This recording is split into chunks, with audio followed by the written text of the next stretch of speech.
Boa noite a todos. Então vamos dar... Oi? Não está saindo? Peraí, coloca mais pra cá. Melhorou? Mais pra cima. Beleza. Melhorou? Então tá bom. Então vamos dar início aos trabalhos de hoje, fazendo a oração inicial. A oração que o nosso Mestre Jesus nos ensinou, que é o Pai Nosso. Pai nosso que estais nos céus, santificado seja o vosso nome, venha a nós o vosso reino, seja feita a sua vontade, assim na terra como no céu.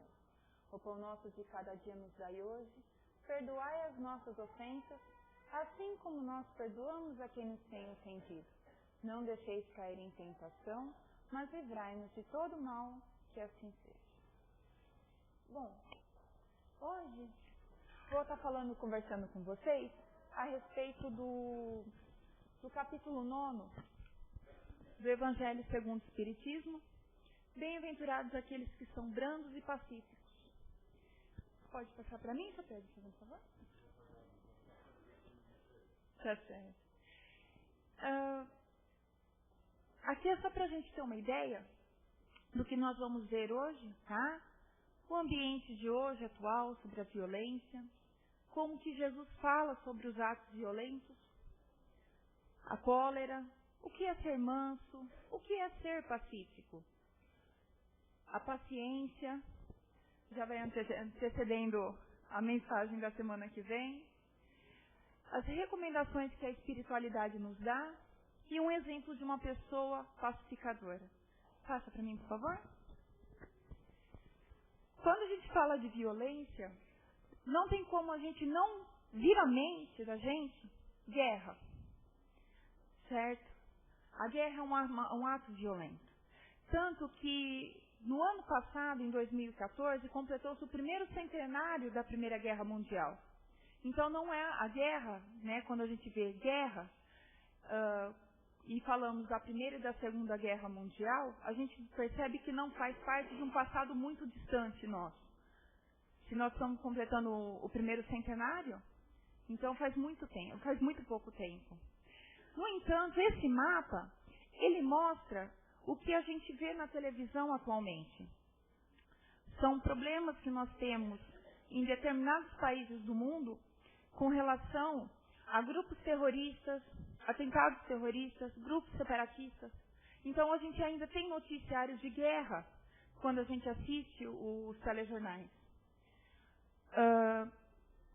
Felizmente, no Brasil, nós não temos esse problema. Só que o que parece ser tão distante da gente, nós somos bombardeados todos os dias com outro tipo de violência. Passa para mim, por favor, Pedro.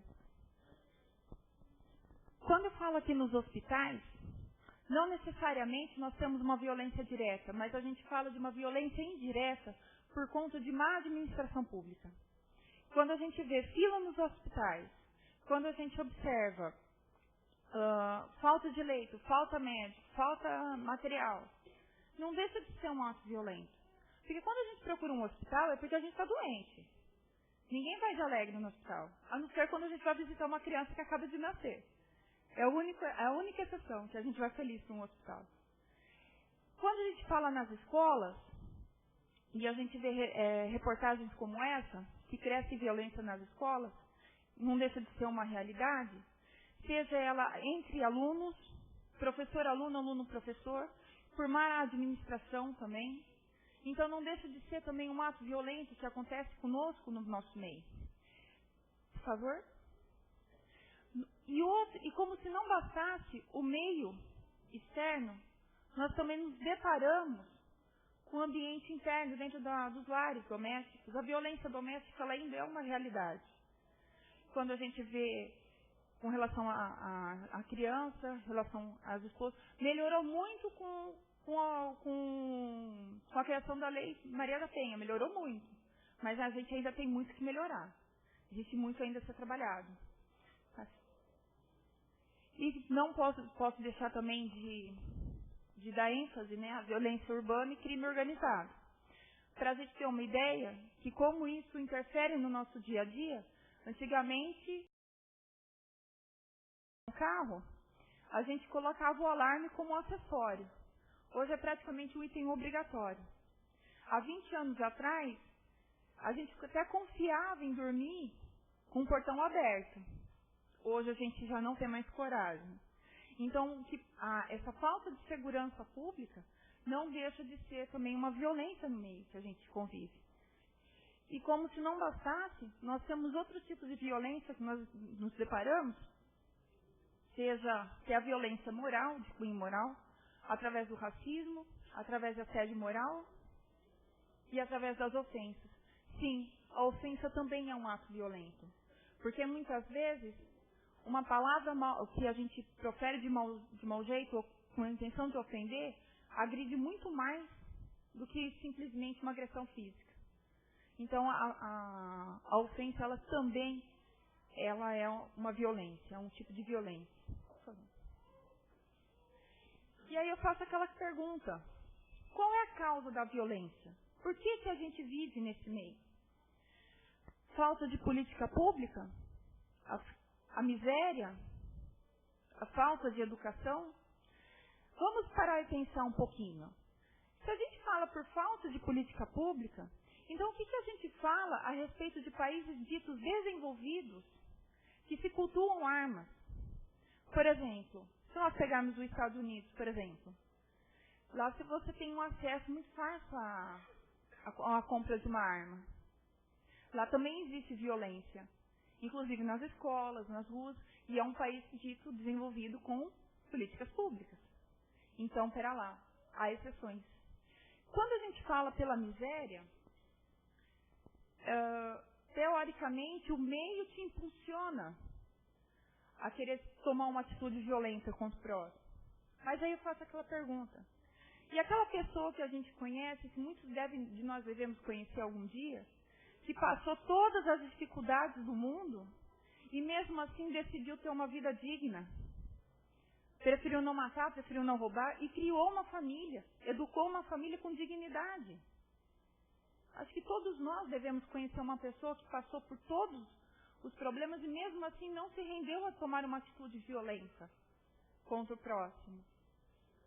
Simplesmente decidiu continuar a vida com dignidade, com honestidade. E passou para frente isso, para filhos e netos, inclusive. Falta de educação. Quando a gente fala educação, é um termo um pouco relativo, porque a gente confunde muito educação com escolarização. A educação é aquela que a gente dá de berço. São os valores morais que a gente dá às crianças que nascem em nosso meio familiar. São aqueles valores morais que Deus nos confia para que a gente transforme aquela criança em um cidadão de bem. Isso é educação. A escolarização, ela faz parte do processo de educação, que é aquela matéria que o aluno vai aprender na escola. Vai ter o desenvolvimento intelectual. Se a gente for levar em consideração a educação, a falta de educação, então o que a gente... Vamos raciocinar. Muitas vezes nós temos um indivíduo que nasceu com uma família de valores morais, teve educação, escolarização, fez mestrado, doutorado, etc. E mesmo assim toma uma atitude violenta contra o próximo. Então, pera lá, não é um fator crucial. É evidente que esses 3 fatores juntos incentiva, estimula, é um meio propício que nos instiga. Mas não é. Por favor. Pode ser. Mas aqui tá bom. Só segura alguma coisa. Mas não é. Isso se faz pela índole do espírito. Então, a decisão de eu tomar uma atitude violenta ou não é pela índole do espírito. Kardec, na questão... Clica para mim fazendo... Aí. Na questão 207 e 208, quando ele faz o questionamento sobre a semelhança física e moral de uma família, ele faz uma pergunta de uma forma clara. Os pais herdam aos seus filhos características morais? A espiritualidade é bem enfática, fala não.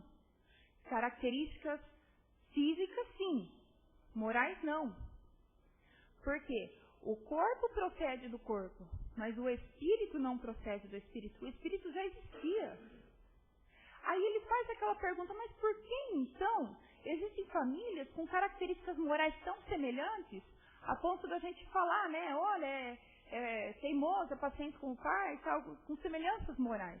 Aí a espiritualidade fala, são espíritos que possuem afinidade. Aí sim, tem coerência. E na questão seguinte, quando fala sobre a responsabilidade que Kardec faz, mas a pergunta, mas os pais são responsáveis pela formação moral dos filhos? Sim. Aí ele responde, com muito ênfase, a espiritualidade responde, sim, mais do que imagina. Porque Deus confia em nós aquele espírito para que a gente guie, para que ele se torne um cidadão de bem. Então, olha só a responsabilidade de sermos pais e mães, na hora que a gente vai constituir uma família. E se a gente falhar, a culpa é nossa. É assim que eles respondem. Continua para mim. E Jesus nos dá um alerta com relação à violência. Ele nos dá, tanto que esse capítulo ele começa exatamente com essa mensagem. Ouviste que foi dito aos antigos, não matarás.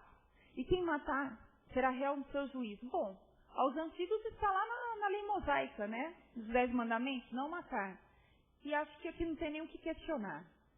Quando ele fala, pois eu vos digo, que todo aquele que se encolerizar, ou seja, agir com cólera, com ira, contra o seu irmão será réu no seu juízo. Ele também condena aquele estado de fúria. E eu vou explicar mais pra frente o porquê.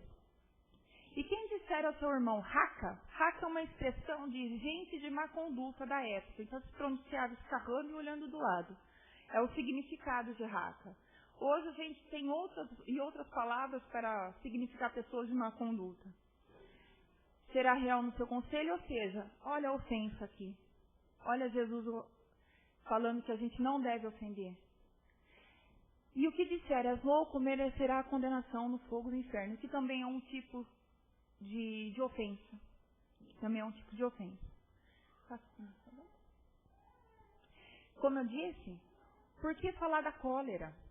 A cólera é aquele ato de fúria em que a pessoa ela perde totalmente a razão e ela age totalmente por instinto. Então, muitas vezes, fala o que não deve, age de forma que não deve, agride objetos, até mesmo o próximo. Então, olha só.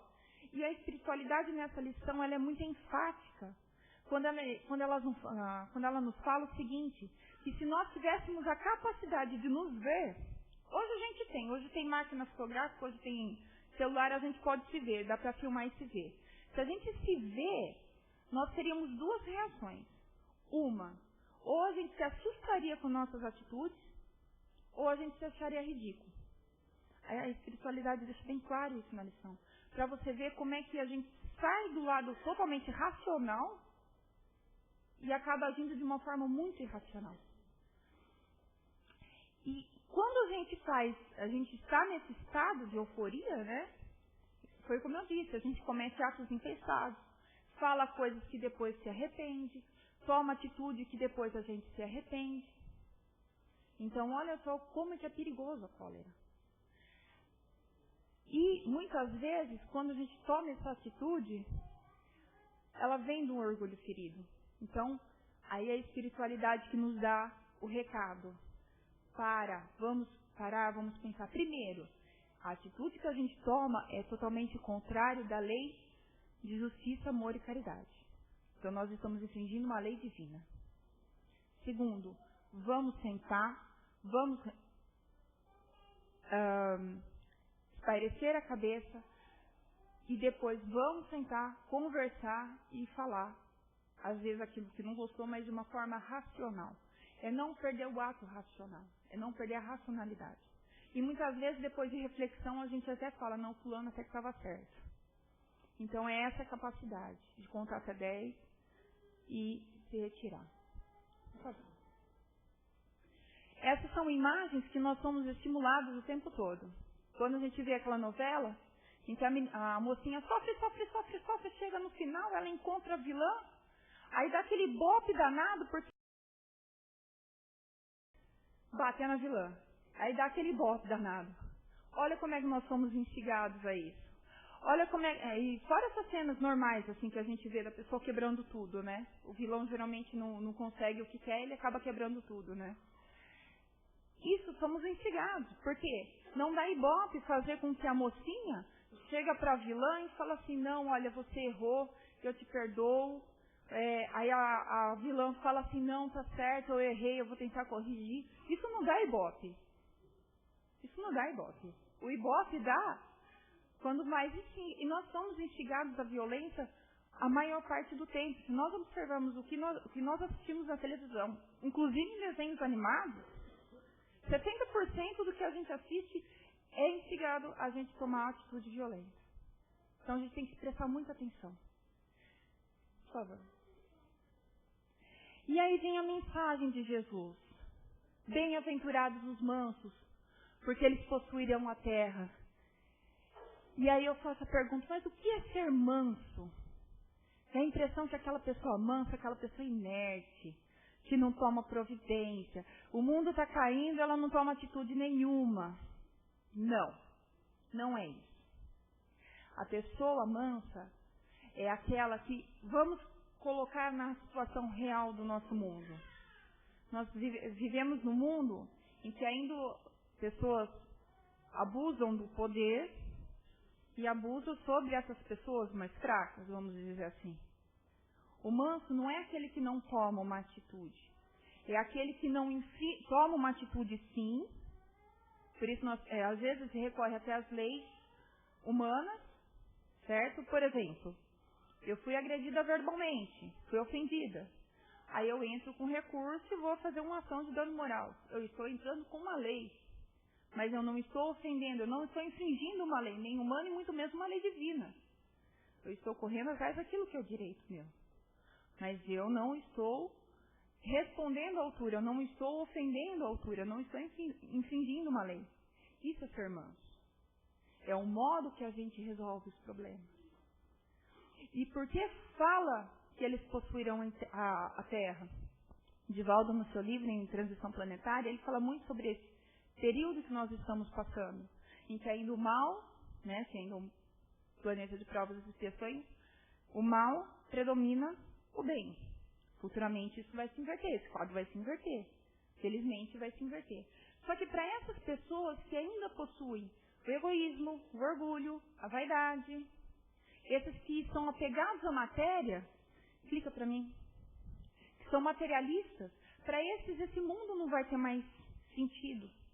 Então eles não possuíram a terra. E quem possuirá a terra? Aquele que segue as leis, aqueles que tomam as atitudes sem ofender os outros. Então por isso possuirão a terra. E a gente fará parte desse mundo de regeneração. Fala gente, porque todo mundo tem condições, todos nós. Por favor. Bem-aventurados os pacíficos, porque serão chamados de filhos de Deus. E o que é ser pacífico? É aquela pessoa da paz, só o conflito ali, eu sou da paz, eu não me envolvo. Ser da paz, o que é? É subir ao cume de uma montanha e ficar lá na paz? Não, não é. Ser uma pessoa pacífica é aquela pessoa ativista da paz, pela paz e em paz. Então, é aquela pessoa que ao menor sinal de tumulto, ela fala, não é assim, ela tenta não colocar mais lenha na fogueira, no tumulto, vamos dizer assim, e sim ela procura esfriar, ela procura não instigar mais, ela procura a pacificação do lugar. É aquela pessoa que vê, percebe que é uma provocação, evita conflito. Aí sim você está sendo um ativista da paz. Pela paz e em paz. É aquela pessoa que não provoca. Isso é estar em paz. É respeitar o próximo. Isso é ser um ativista da paz. Evita discussões desnecessárias. Por favor. Ali estava, quando a gente fala em paz, com as atribulações do nosso dia a dia, é difícil a gente estar em 5 minutos em paz, porque geralmente até na hora da nossa refeição, A gente está pensando ou nos nossos problemas ou em alguém que a gente ama que está com problema. Então, a gente está sempre pensando.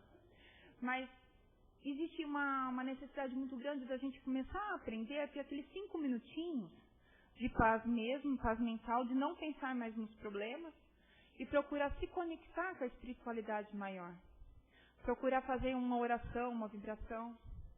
Um meio muito interessante da gente procurar a desenvolver, a se habituar a ter uma paz no nosso ambiente, né, no ambiente doméstico, nos nossos lares, um dos meios é o Evangelho no lar. É aquela meia horinha que a gente tira durante a semana, de uma semana inteira, meia horinha para reunir os membros da família e fazer uma leitura do Evangelho. Não precisa mais que isso. Uma prece inicial, faça a leitura do Evangelho, um breve comentário e uma oração final. É simples, 30 minutinhos em uma semana. E vocês não têm ideia do benefício que o Evangelho no lar proporciona para o lar da gente. A gente consegue criar esse âmbito de paz. Emmanuel, em Fonte Viva, diz: a paz decorre da quitação com a consciência para a vida. Então, veja como essa figura está mostrando que, apesar de tudo, está tudo escuro, eu estou em paz. A minha consciência está em paz.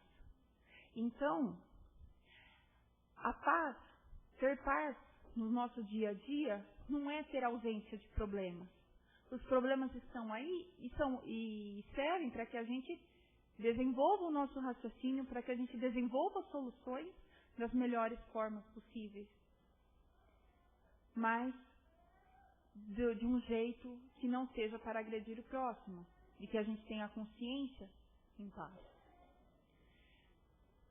E quando a gente ora pela paz, né, que a gente fica, né, nossa, meu Deus, eu preciso de um pouco de paz. Aí parece que surgem mais problemas, né? Parece que vem o contrário. E quando a gente ora para ter paciência, Senhor, dá-me paciência, eu preciso de paciência. Aí aparece aquela pessoa que nos tira a paciência. Mas por que isso acontece? Porque a paciência e a paz é para a gente conquistar. Elas não vêm de mão de beijada. É para a gente estar trabalhando. A gente tem que começar a trabalhar isso. A paciência, ela é interessante porque quando você age pacientemente com o próximo, você está fazendo a caridade ao próximo. Só que uma caridade moral.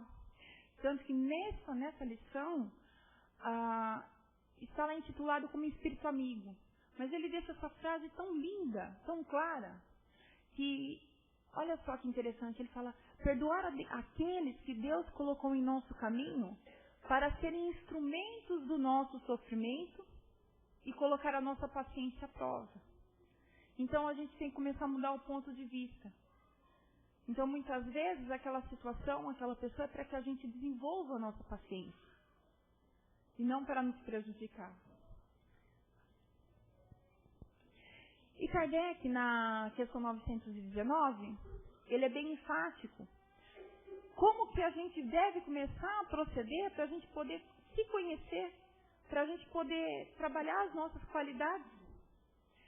Aí ele faz a pergunta: qual o meio mais prático e mais eficaz? Ele quer rapidinho, né?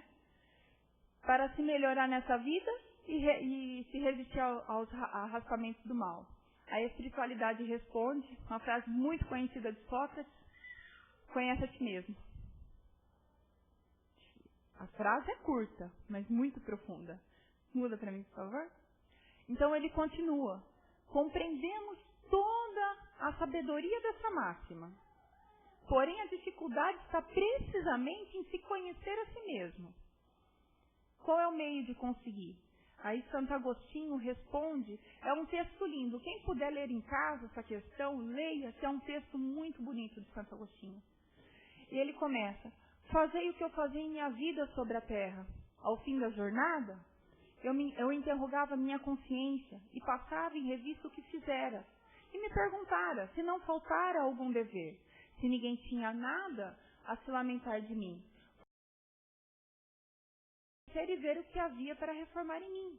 Ou seja, essa reforma íntima, esse trabalho é uma conquista diária. É todas as noites, aqueles 5 minutinhos que a gente está deitado na cama e vai dormir, e a gente pede as nossas orações de proteção, agradecendo a Deus, né, por mais um dia. Então é nessas horas que a gente fala, como é que foi meu dia, como é que eu fui, será que eu fui bem, será que não fui? E assim vai. Então a gente vai se construindo. Olha só que maravilha. Não é da noite para o dia. A reforma íntima não é 5 minutinhos antes de acabar o ano, que a gente faz aquelas promessas para o ano novo. Não é nessa hora. É todo dia, quando a gente deita em nossas camas e nós fazemos as nossas orações. Passa para mim, por favor. E só para finalizar, eu vou dar o exemplo de uma pessoa pacificadora. Que eu acho que pela leitura que alguns já devem ter matado até a charada. Ele é um hindu, nascido em 1869, e ele acompanhou os 2 períodos ele pegou as 2 grandes guerras, então ele vivenciou o período mais violento da humanidade. Nessa época, a Índia era colonizada.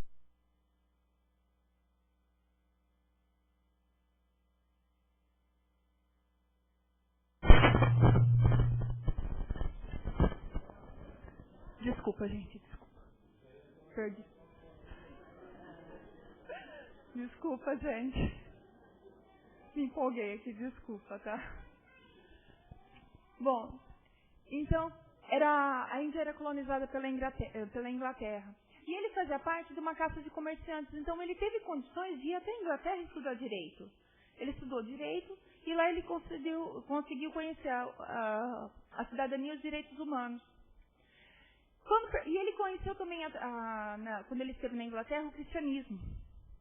Então, quando perguntavam para ele que religião você pertence, ele falava, eu sou hindu, muçulmano e cristão, porque ele acreditava na convivência harmônica entre as 3 religiões. Passa para mim. E, no entanto, quando ele retorna à Índia, ele começa um movimento político de desobediência civil, chamada Força de Verdade. Eram marchas pacíficas que ele pedia para a independência da Índia com a sua colônia, com a sua metrópole, perdão, que era a Inglaterra na época. Quando ele lidera essas marchas pacíficas, ele resiste muitas tentações, né? Porque o povo mesmo ali tentava falar, não, mas não é dessa forma, não, vamos de forma pacífica.